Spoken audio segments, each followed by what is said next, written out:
ನಮಸ್ಕಾರ ಸ್ನೇಹಿತರೆ, ನನ್ನ ಚಾನಲ್ಗೆ ಸ್ವಾಗತ. ಇವಾಗ ನಾವು ಆ್ಯಪ್ಟಿಟ್ಯೂಡ್ದು ಕ್ವಶನ್ಸು ನೋಡೋಣ. ಇದು ಹಳೆ ಇಯರ್ ಕ್ವಶನ್ ಪೇಪರು ನಾನು ಸಾಲ್ವ್ ಮಾಡಿ ಇಟ್ಟಿದ್ದೀನಿ. ನೋಡಿರಿ, ಕ್ವಶನ್ ನೋಡಿರಿ. ಈ ಕೆಳಗಿನ ಸಮಸ್ಯೆಯ ಚಿತ್ರದಲ್ಲಿ ಪ್ರಶ್ನಾರ್ಥಕ ಚಿಹ್ನೆಯುಳ್ಳ ಕ್ವಶನ್ ಮಾರ್ಕ್ ಸ್ಥಳಕ್ಕೆ ಹೊಂದಿಕೆಯಾಗಬಲ್ಲ ಸರಿ ಚಿತ್ರವನ್ನು ಉತ್ತರದ ಚಿತ್ರಗಳಿಂದ ಆರಿಸಿರಿ ಅಂತ ಕೊಟ್ಟಾರೆ. ಸೊ ನೀವು ಇಲ್ಲಿ ಕ್ವಶನ್ನ ಅರ್ಥ ಮಾಡ್ಕೋಬೇಕು. ಅಂದರೆ ಒಂದು ಪ್ಯಾಟ್ರನ್ ಕೊಟ್ಟಾರೆ ಕ್ವಶನಲ್ಲಿ, ಈ ಕ್ವಶನ್ ಮಾರ್ಕಲ್ಲಿ ಬರೋದು ಯಾವ ಚಿತ್ರ ಬರುತ್ತೆ ಅಂತೇಳಿ. ಸೊ ನೀವು ಇಲ್ಲಿ ನೋಡಿರಿ, ಫಸ್ಟ್ ಬಾಕ್ಸಲ್ಲಿ ಏನು ಕೊಟ್ಟಾರೆ, ನಿಮಗೆ ತ್ರಿಭುಜ ಕೊಟ್ಟಾರೆ, ಅಂದರೆ ಟ್ರಯಾಂಗಲ್ ಅಂತೇಳಿ. ನೆಕ್ಸ್ಟ್ ಬಾಕ್ಸಲ್ಲಿ ಏನು ಕೊಟ್ಟಾರೆ, ನಿಮಗೆ ಸ್ಕ್ವೇರ್ ಕೊಟ್ಟಾರೆ, ಅಂದರೆ ನಾಲ್ಕು ಮುಖ, ನಾಲ್ಕು ಭಾಗ ಇರೋದಂಥದ್ದು ಸ್ಕ್ವೇರು. ಅದೇ ಥರ ನೆಕ್ಸ್ಟ್ ನೋಡಿದ್ರೆ ಪೆಂಟಗಾನ್ ಕೊಟ್ಟಾರೆ, ಅಂದರೆ 5 ಮುಖಭುಜ ಇರೋದು. ಆಮೇಲೆ ಕ್ವಶನ್ ಮಾರ್ಕಲ್ಲಿ ಏನು ಬರುತ್ತೆ ಅಂತೇಳಿ. ಸೊ ಇಲ್ಲಿ ನೋಡಬೇಕು, ಫಸ್ಟ್ ಬಾಕ್ಸಲ್ಲಿ ತ್ರಿಭುಜ ಇದೆ, 3 ಸೈಡ್ಸ್ ಬರುತ್ತೆ. ಸೆಕೆಂಡ್ ಬಾಕ್ಸಲ್ಲಿ ಚೌಕ ಇದೆ, 4 ಸೈಡ್ಸ್ ಬರುತ್ತೆ. ಥರ್ಡ್ ಬಾಕ್ಸಲ್ಲಿ ಪೆಂಟಗಾನ್ ಇದೆ, ಅಂದರೆ 5 ಸೈಡ್ಸ್ ಬರುತ್ತೆ. ಹಾಗಾದರೆ ಕಂಟಿನ್ಯೂಸ್ ಆಗಿ ಏನಾಗ್ತಿದೆ, ಇವಾಗ ತ್ರಿಭುಜ ಬಂದರೆ ಸ್ಕ್ವೇರ್ ಬರ್ತಿದೆ, ಪೆಂಟಗಾನ್ ಬಂದರೆ ಏನು ಬರಬೇಕು, ನಮಗೆ ಹೆಕ್ಸಾಗಾನ್ ಬರಬೇಕು. ಅಂದರೆ 6 ಸೈಡ್ಸ್ ಬರಬೇಕು, ನಮಗೆ 6 ಸೈಡ್ಸ್ ಆಗಬೇಕು. 6 ಸೈಡ್ಸ್ ಯಾವುದು ಆನ್ಸರ್ ನಿಮಗೆ, ದಿಸ್ ಈಸ್ ದ 6 ಸೈಡ್ಸ್ ಇರೋದು ಆನ್ಸರ್ ನಿಮಗೆ. Next question, how many straight lines are there in the following figure. ಕೆಳಗಿನ ಚಿತ್ರದಲ್ಲಿ ಎಷ್ಟು ಸರಳ ರೇಖೆಗಳಿವೆ ಅಂತ ಕೇಳಿದ್ದಾರೆ. ಸ್ಟ್ರೇಟ್ ಲೈನ್ಸ್ ಕೇಳಿದ್ದಾರೆ, ತ್ರಿಭುಜ ಕೇಳಿಲ್ಲ, ಸ್ಟ್ರೇಟ್ ಲೈನ್ಸ್ ಕೇಳಿದ್ದಾರೆ. ಸೊ ನಾವು ಇಲ್ಲಿ ನೋಡೋದಾದರೆ, ಇವಾಗ ನಾವು ಜಸ್ಟ್ ಅನಲೈಸ್ ಮಾಡ್ಕೊಂಡು ಹೋದ್ವಿ ಅಂದರೆ ಏನಾಗುತ್ತೆ, 1 ಸರಳ ರೇಖೆ, 2, 3, 4 ಇದೆ. ಹಾರಿಜೆಂಟಲ್ ಸರಳ ರೇಖೆ ಎಷ್ಟಾದವು, 4 ಆದವು. ಅದೇ ಥರ ಲೆಫ್ಟ್ ಸ್ಲ್ಯಾಂಟ್ ಲೈನ್ ಏನಿದ್ದಾವೆ, 1, 2, 3, 4 ಇದ್ದಾವೆ. ರೈಟ್ ಸ್ಲ್ಯಾಂಟ್ ಲೈನ್ ಎಷ್ಟಿದ್ದಾವೆ, ಸ್ಟ್ರೇಟ್ ಲೈನು 1, 2, 3, 4. ಸೊ ಹಾಗಾಗಿ ನಮಗೇನು ಬರುತ್ತೆ, ಹಾರಿಜಾಂಟಲ್ ಲೈನ್ಸು 4 ಇದ್ದಾವೆ, ಎಡಗಡೆ ಸ್ಲ್ಯಾಂಟ್ ಲೈನ್ಸು 4 ಇದ್ದಾವೆ, ಬಲಗಡೆ ಸ್ಲ್ಯಾಂಟ್ ಲೈನ್ಸು 4 ಇದ್ದಾವೆ. ಇವೆಲ್ಲವೂ ಕೂಡಿಸಿದರೆ ನನಗೇನಾಗುತ್ತೆ, 12 ಇರುತ್ತೆ. ಸೊ ಇದು ಒಂದೊಂದು ಸಲ ನಿಮಗೆ ಟೈಮ್ ಕನ್ಸ್ಯೂಮ್ ಆಗುತ್ತೆ, ಕನ್ಫ್ಯೂಸ್ ಆಗುತ್ತೆ. ಒಂದು ಫಾರ್ಮುಲಾ ನೆನಪಿಟ್ಕೊಳ್ರಿ, ಸರಳ ರೇಖೆ ಕಂಡುಹಿಡಬೇಕಂದ್ರೆ ಟ್ರಯಾಂಗಲರ್ದು ರೋ ಸಂಖ್ಯೆ ನೋಡ್ಕೊಳ್ರಿ, ಎಷ್ಟಿದ್ದಾವೆ, 1, 2, 3 ಮತ್ತು 4 ಇದ್ದಾವೆ. ಅದಕ್ಕೆ ಇಂಟು 3 ಮಾಡಿರಿ. ಸೊ ಡೈರೆಕ್ಟ್ ಶಾರ್ಟ್ಕಟ್ ಎಕ್ಸಾಮಲ್ಲಿ ಇಂಟು 3 ಮಾಡಿದರೆ ನಿಮಗೆ ಟೋಟಲ್ ಸ್ಟ್ರೇಟ್ ಲೈನ್ಸ್ ಬರುತ್ತೆ, ಅಂದರೆ ಸರಳ ರೇಖೆ ಬರುತ್ತೆ. ನೋಡೋಣ, ಟ್ರಯಾಂಗಲ್ ರೋಸ್ ಎಷ್ಟಿದ್ದಾವೆ, ನಮಗೆ 4 ಇದ್ದಾವೆ. ಇದಕ್ಕೆ ಇಂಟು 3 ಮಾಡಿದರೆ ನಿಮಗೆ 12 ಬರುತ್ತೆ. So answer is the 12. ಯಾವುದೇ ಎಕ್ಸಾಮಲ್ಲಿ ಇರಲಿ, ತುಂಬ ಮುಖ್ಯ. ನಿಮಗೆ ಸ್ಟ್ರೇಟ್ ಲೈನ್ ಬಂತಂದರೆ ರೋಸ್ ಎಷ್ಟಿದ್ದಾವೆ ನೋಡ್ಕೋಬೇಕು. 1, 2, 3, 4 ಇತ್ತಂದರೆ 4 ಇಂಟು ಅದಕ್ಕೆ 3 ಮಲ್ಟಿಪ್ಲೈ ಮಾಡಿದರೆ, ಗುಣಿಸಿದರೆ ನಿನಗೆ ಆನ್ಸರ್ ಬರುತ್ತೆ, ಇಟ್ ಈಸ್ 12. ನೆಕ್ಸ್ಟ್ ಕ್ವಶನ್ ನೋಡಿರಿ, ಪಿ, ಕ್ಯೂ ಮತ್ತು ಆರರ ವಯಸ್ಸುಗಳ ಮೊತ್ತವು 50 ವರ್ಷಗಳು. ಹಾಗಾದರೆ ಕ್ಯೂನ ವಯಸ್ಸೇನು ಅಂತ ಕೇಳಿದ್ದಾರೆ. ನಮಗೆ ಡೈರೆಕ್ಟಾಗಿ ಪಿ, ಕ್ಯೂ ಮತ್ತು ಆರನ್ನು ನಾನು ಕೂಡಿಸಿದೆ ಅಂದರೆ ಅವ್ರ ಟೋಟಲ್ ವಯಸ್ಸು ಎಷ್ಟಾಗುತ್ತೆ, 50 ಆಗುತ್ತೆ. ಎ ಬಿ ನೋಡೋಣ. ಎ ಬಿ ಏನಿದೆ, ಪಿ ಯು ಕ್ಯೂಗಿಂತ 10 ವರ್ಷ ದೊಡ್ಡವನು ಅಂಥೇಳಿ. ಅಂದರೆ ಪಿ ಇದೆಯಲ್ಲ, ಈ ಕ್ಯೂ ವಯಸ್ಸಿಗಿಂತ 10 ವರ್ಷ ಅವನು ದೊಡ್ಡನೇ. ಹಾಗಾಗಿ ಯಾವಾಗಲೂ ಪಿ ಯು ಕ್ಯೂಗಿಂತ 10 ವರ್ಷ ದೊಡ್ಡವನು. ನೆಕ್ಸ್ಟ್ ಬಿ ಏನಿದೆ, ಆರ್ದು 30 ವರ್ಷ ವಯಸ್ಸವನು. ಆರ್ದು ವಯಸ್ಸು ಎಷ್ಟು, 30 ವರ್ಷ. ಕ್ವಶನ್ ನಾವು ನೋಡಬೇಕು, ಮೇಲಿನ ಪ್ರಶ್ನೆಗಳಲ್ಲಿ ಯಾವುದು ಪ್ರಶ್ನೆಗೆ ಉತ್ತರಿಸಲು ಸಾಕಷ್ಟು ದತ್ತಾಂಶವನ್ನು ಹೊಂದಿರಬೇಕು. ಸೊ ಆಯ್ಕೆಗಳಲ್ಲಿ ನೋಡೋಣ. ಫಸ್ಟ್ ಆಯ್ಕೆ ಏನಿದೆ, ಪ್ರಶ್ನೆಗೆ ಉತ್ತರಿಸಲು ಕೇವಲ ಎ ಹೇಳಿಕೆಯಲ್ಲಿನ ದತ್ತಾಂಶ ಒಂದೇ ಸಾಕು. ಸೊ ಎ ಅಲ್ಲಿ ಏನಿದೆ, P is equal to Q plus 1 ಆಗಿದೆ. ಸೊ ಇವಾಗ ನಮ್ಗೆ ಟೋಟಲ್ ವಯಸ್ಸಿಗೆ ನಾವು ಪಿ ವ್ಯಾಲ್ಯೂನ ಹಾಕೋಣ. P plus Q plus R ಅಂದರೆ ಎಷ್ಟು, 50 ಅಂಥೇಳಿ. ಸೊ ಪಿ ವ್ಯಾಲ್ಯೂ ಏನು, ಕ್ಯೂ ಪ್ಲಸ್ 10 ಅಂತ. ಸೊ ಅದೇ ಥರ Q plus R is equal to 50. So ಏನಾಗುತ್ತೆ, ಕ್ಯೂ ಕ್ಯೂ ಕೂಡಿಸಿದ್ವಿ ಅಂದರೆ 2Q ಪ್ಲಸ್ R ಪ್ಲಸ್ 10 ಆಗುತ್ತೆ = 50. ಸೊ 2Q ಪ್ಲಸ್ R = ಏನಾಗುತ್ತೆ 50 minus 10. So 2Q plus R = ನಮಗೇನಾಯಿತು 40 ಆಯಿತು. ಸೊ ನಾವು ಒಂದೇ ಕ್ವಶನ್ ಸಾಕ, ಯಾಕಂದರೆ ಇಲ್ಲಿ ಎರಡು ವ್ಯಾಲ್ಯೂ ನಮಗೆ ಗೊತ್ತಿಲ್ಲ. ಹಾಗಾಗಿ ಪ್ರಶ್ನೆಗೆ ಉತ್ತರಿಸಲು ಕೇವಲ ಹೇಳಿಕೆ ಆಗಲ್ಲ. ಯಾಕಂದರೆ ಕ್ಯೂದು ವಯಸ್ಸು ನಮಗೆ ಗೊತ್ತಿಲ್ಲ, ಆರ್ದು ವಯಸ್ಸು ಗೊತ್ತಿಲ್ಲ. ಹಾಗಾದರೆ ಇದು ನಮಗೆ ರಾಂಗ್ ಆದ ಆನ್ಸರ್. ನೆಕ್ಸ್ಟ್, ಹೇಳಿಕೆ ಬಿ ನಲ್ಲಿರುವ ಮಾಹಿತಿ ಒಂದೇ ಪ್ರಶ್ನೆ ಉತ್ತರಿಸಲು ಸಾಕಾಗತ್ತಾ ನೋಡೋಣ. ಆರ್ ಅಂದರೆ ಎಷ್ಟು, ವಯಸ್ಸು 30. ಓಕೆನಾ. ಇದನ್ನು ಟೋಟಲ್ ಇದಕ್ಕೆ ಹಾಕ್ರಿ, P plus Q plus R = 50 ಅಂದರೆ R ಜಾಗದಲ್ಲಿ 30 ಹಾಕ್ರಿ. ಸೊ ನಮಗೇನಾಗುತ್ತೆ, P ಪ್ಲಸ್ Q ಪ್ಲಸ್ 30 = 50 ಆಗುತ್ತೆ. ಹಾಗಾದರೆ P ಪ್ಲಸ್ Q ಎಷ್ಟು, ನಮಗೆ 50ರಲ್ಲಿ 30 ಹೋಯ್ತಂದರೆ 20 ಆಗುತ್ತೆ. ಇದರಲ್ಲೂ 2 ನಂಬರ್ದು ವ್ಯಾಲ್ಯೂ ಗೊತ್ತಿಲ್ಲ. ಸೊ ಪಿದು ಎಷ್ಟು ವಯಸ್ಸು, ಕ್ಯೂದು ಎಷ್ಟು ಅಂತ ಗೊತ್ತಿಲ್ಲ. ಹಾಗಾಗಿ ಇದು ನಮಗೆ ಪರ್ಫೆಕ್ಟಾಗಿ ಕಂಡುಹಿಡಿಯೋಕ್ಕೆ ಆಗಲ್ಲ. ಸೊ ಇದೂ ಆನ್ಸರು ರಾಂಗು. ನೆಕ್ಸ್ಟ್, ಮೂರನೇ ನೋಡೋಣ. ಪ್ರಶ್ನೆಗಳಿಗೆ ಉತ್ತರಿಸಲು ಎ ಮತ್ತು ಬಿ ಗಳೆರಡರಲ್ಲೂ ಹೇಳಿಕೆಗಳ ಒಟ್ಟು ಮಾಹಿತಿ ಸಾಕಾಗುವುದಿಲ್ಲ. ಇದನ್ನು ಆಮೇಲೆ ನೋಡೋಣ. ನಾಲ್ಕನೇ ಆಪ್ಷನ್ ನೋಡೋಣ.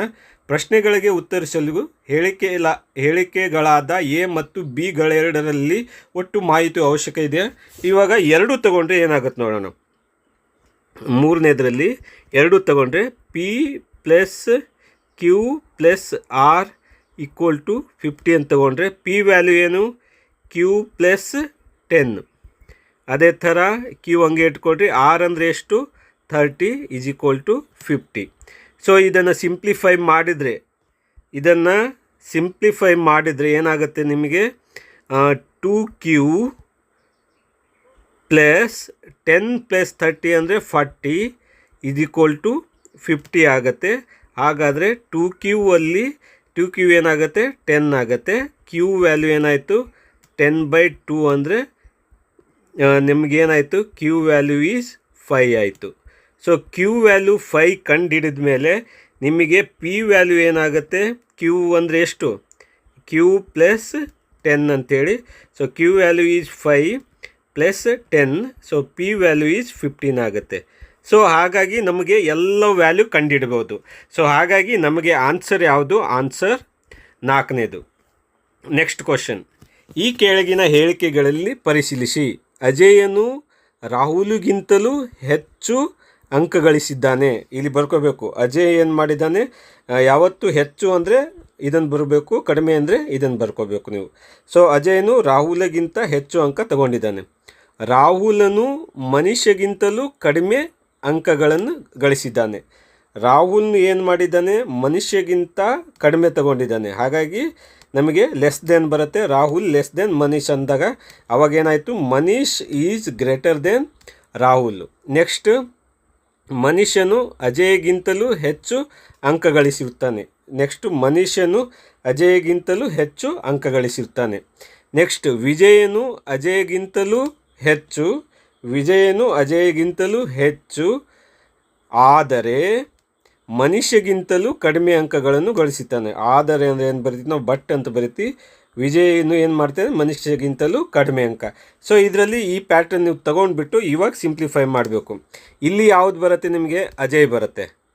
ಆಮೇಲೆ ಮನುಷ್ಯನು ರಾಹುಲ್ಗಿಂತಲೂ ಇದು ಬರುತ್ತೆ, ಅಜಯ್ ಮತ್ತು ಮನೀಶ್. ಇಲ್ಲಿ ನಿಮಗೆ ಅಜಯ್ ಮತ್ತು ಮನುಷ್ಯಲ್ಲಿ ಯಾವ್ದು ದೊಡ್ಡದು ಅಂತ ನಿಮ್ಗೆ ಗೊತ್ತಾಗ್ತಿಲ್ಲ. ಆದರೆ ಮನುಷ್ಯನು ಏನು ಮಾಡಿದ್ದಾನೆ, ಅಜಯ್ಗಿಂತ ದೊಡ್ಡದು. ಸೊ ಇಲ್ಲಿ ಏನು ಬಂತು ನಿಮಗೆ, ಮನುಷ್ಯ ಸೆಲೆಕ್ಟ್ ಆಯಿತು.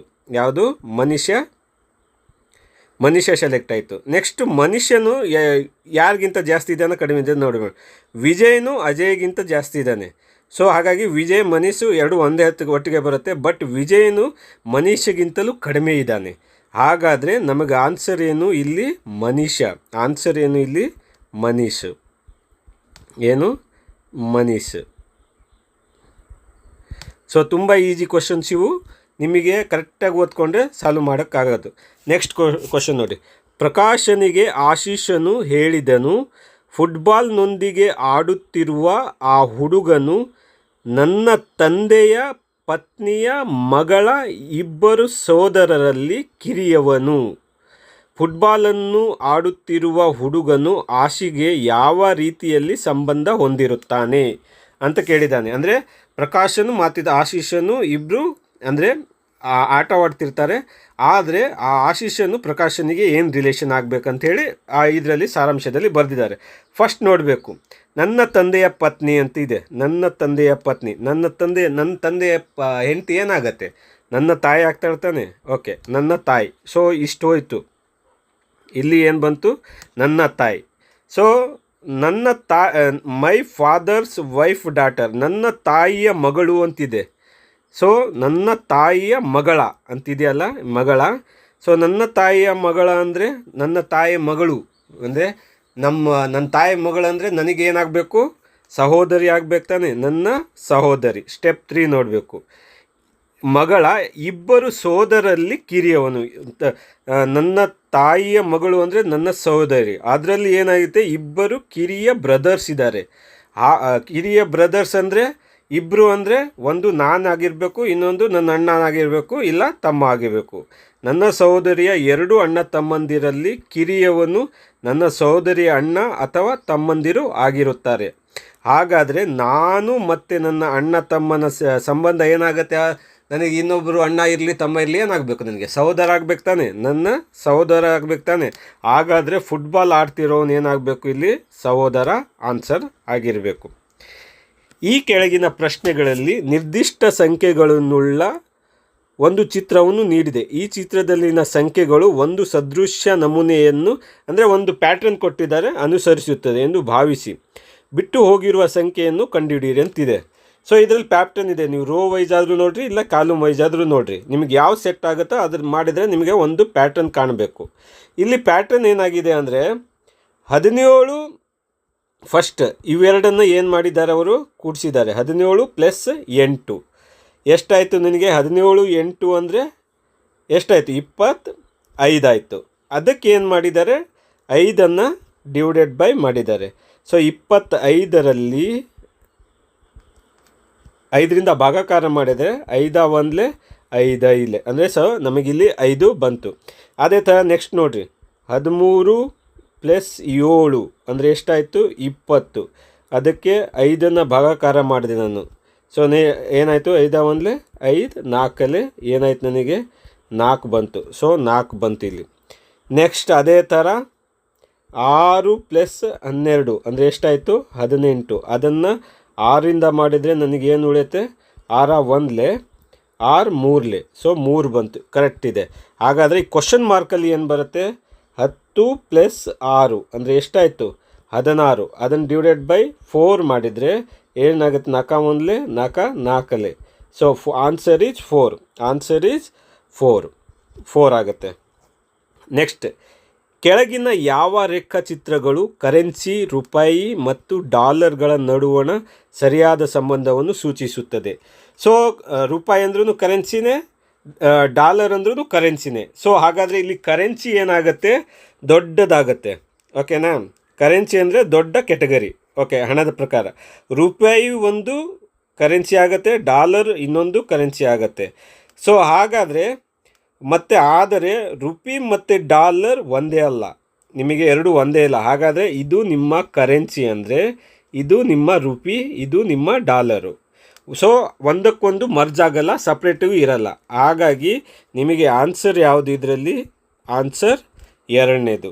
ಅದರರ್ಥ ಡಯಾಗ್ರಾಮಿಗೆ ಒಂದು ದೊಡ್ಡ ಸರ್ಕಲ್ಲು ಕರೆನ್ಸಿ ಆದರೆ ಅದರ ಒಳಗಡೆ 2 ಚಿಕ್ಕ ಸರ್ಕಲ್ಗಳು ರುಪಿ ಮತ್ತು ಡಾಲರ್, ಅವೆರಡು ಓವರ್ಲ್ಯಾಪ್ ಆಗಬಾರ್ದು. ಮೇಯ್ನಾಗಿ ಓವರ್ಲ್ಯಾಪ್ ಯಾವುದಾದ್ರು ಇತ್ತಂದರೆ, ಅಂದರೆ ಓವರ್ಲ್ಯಾಪ್ ಅಂದರೆ ಈ ಥರ ಇತ್ತಂದರೆ ರಾಂಗು, ಈ ಥರ ಇತ್ತಂದರೆ ರೈಟು. ನೆಕ್ಸ್ಟ್, ಒಬ್ಬ ಬಾಲಕನು ಪ್ರಾತಃ ಕಾಲ ಅಂದರೆ ಮಾರ್ನಿಂಗ್ ಟೈಮ್, ಅರ್ಲಿ ಮಾರ್ನಿಂಗ್ ಮನೆಯಿಂದ ಹೊರಡುತ್ತಾನೆ ಮತ್ತು ಸೂರ್ಯಾಭಿಮುಖವಾಗಿ ನೇರವಾಗಿ 8 ಕಿಲೋಮೀಟರ್ಗಳಷ್ಟು ನಡೆಯುತ್ತಾನೆ. ನಂತರ ಅವನು ಏನು ಮಾಡ್ತಾನೆ? ಈ ಥರ ಕ್ವಶನ್ಸಿಗೆ ಫಸ್ಟು ಈ ಥರ ಪ್ಯಾಟ್ರನ್ ಹಾಕ್ಕೊಳ್ರಿ. ಇದು ಈಸ್ಟ್ ಅಂದರೆ ಪೂರ್ವ, ಇದು ವೆಸ್ಟ್ ಅಂದರೆ ಪಶ್ಚಿಮ, ಇದು ನಾರ್ತ್ ಅಂದರೆ ಉತ್ತರ, ಇದು ಸೌತ್ ಅಂದರೆ ದಕ್ಷಿಣ ಅಂತ ಹಾಕ್ಕೊಳ್ರಿ. ಏನು ಮಾಡ್ತಾನೆ ನೋಡ್ರಿ, ಒಬ್ಬ ಬಾಲಕನು ನೇರವಾಗಿ 8 ಕಿಲೋಮೀಟ್ರ್ಗಳಷ್ಟು ನಡೆಯುತ್ತೆ ಸೂರ್ಯಾಭಿಮುಖವಾಗಿ. ಅಂದರೆ ಇಲ್ಲಿಂದ ಅವನೇನು ಮಾಡ್ತಾನೆ, ಇಲ್ಲಿವರೆಗೂ 8 ಕಿಲೋಮೀಟ್ರ್ ಇದೆ ಅಂತ ತಿಳ್ಕೊಳ್ರಿ. 8 ಕಿಲೋಮೀಟ್ರ್ ನೇರವಾಗಿ ನಡೆಯುತ್ತಾನೆ. ನಂತರ ಅವನು ಬಲಕ್ಕೆ ತಿರುಗ್ತಾನೆ. ಬಲಕ್ಕೆ ಅಂದರೆ ಈ ಸೈಡು. ಸೊ ಅವನೇನು ಮಾಡ್ತಾನೆ, 8 ಕಿಲೋಮೀಟರ್ ಸ್ಟ್ರೇಟಾಗಿ ನಡೀತಾನೆ, ಯಾವುದು ಪೂರ್ವದ ಕಡೆ. ಆಮೇಲೆ ನಂತರ ಅವನು ಬಲಕ್ಕೆ ತಿರುಗುತ್ತಾನೆ ಮತ್ತು 3 ಕಿಲೋಮೀಟ್ರ್ ಹಿಂಗೆ ಹೋಗ್ತಿದ್ದಾನೆ. ಅಂದರೆ ಬಲ ಅಂದರೆ ಎಷ್ಟು, ಇಷ್ಟು. ಸೊ ಇದು ಎಷ್ಟಾಯ್ತು ನಿಮಗೆ, 3 ಕಿಲೋಮೀಟ್ರ್ ಮತ್ತೆ ನಡೀತಾನೆ ಅವನು. ಮತ್ತೆ 3 ಕಿಲೋಮೀಟರ್ಗಳಷ್ಟು ನಡೀತಾನೆ. ಪುನಃ ಬಲಕ್ಕೆ ತಿರುಗ್ತಾನೆ. ಹಿಂಗೆ ಬರ್ತಿದ್ದ ಅಂದರೆ ಅವನ ಬಲ ಏನಾಗುತ್ತೆ, ಈ ಕಡೆ ಆಗುತ್ತೆ. ಈ ಕಡೆ ಆಗುತ್ತೆ. ಅಲ್ಲಿ ಅವನು 2 ಕಿಲೋಮೀಟ್ರ್ ನಡೀತಾನೆ. 2 ಕಿಲೋಮೀಟರ್, 2 ಕಿಲೋಮೀಟರ್ಗಳಷ್ಟು ನಡೆಯುತ್ತಾನೆ. ಮತ್ತು ನಂತರ ಎಡಕ್ಕೆ ತಿರುಗುತ್ತಾನೆ. ಎಡಕ್ಕೆ ಅಂದರೆ ಏನಾಯಿತು, ಈ ಸೈಡು ಎಡಕ್ಕೆ ತಿರುಗುತ್ತಾನೆ. 1 ಕಿಲೋಮೀಟರ್ವರೆಗೂ ನಡೀತಾನೆ ಅವನು. 1 ಕಿಲೋಮೀಟರ್ವರೆಗೂ ನಡೀತಾನೆ. ಇದಾಯಿತು. ಮತ್ತು 1 ಕಿಲೋಮೀಟ್ರ್ ನಡೆಯುತ್ತಾನೆ. ಮತ್ತು ಪುನಃ ಬಲಕ್ಕೆ ತಿರುಗುತ್ತಾನೆ. ಇಲ್ಲಿಂದ ಅವನು ಸ್ಟ್ರೇಟಾಗಿ ಹೋಗಿರೋದು, ಪುನಃ ಬಲಕ್ಕೆ ತಿರುಗಿ ಅವನೆಷ್ಟು ನಡೀತಾನೆ, 1 ಕಿಲೋಮೀಟರ್ ನಡೀತಾನೆ. 1 ಕಿಲೋಮೀಟರ್ ಮತ್ತೆ ಪುನಃ ಬಲಗೆ ತಿರುಗುತ್ತಾನೆ ಮತ್ತು ನೇರವಾಗಿ 4 ಕಿಲೋಮೀಟರ್ವರೆಗೂ ನಡೀತಾನೆ. 4 ಕಿಲೋಮೀಟರ್ ಅಂದರೆ ಇಲ್ಲಿ 3 ಕಿಲೋಮೀಟರ್ ಆಗಿದೆ, ಇಲ್ಲಿ 1 ಕಿಲೋಮೀಟರ್ ಆಗಿದೆ. ಅಂದರೆ ಅವನು ಇಲ್ಲಿ ಎಷ್ಟು, 4 ಕಿಲೋಮೀಟರ್ ನಡೆಯುತ್ತಾನೆ.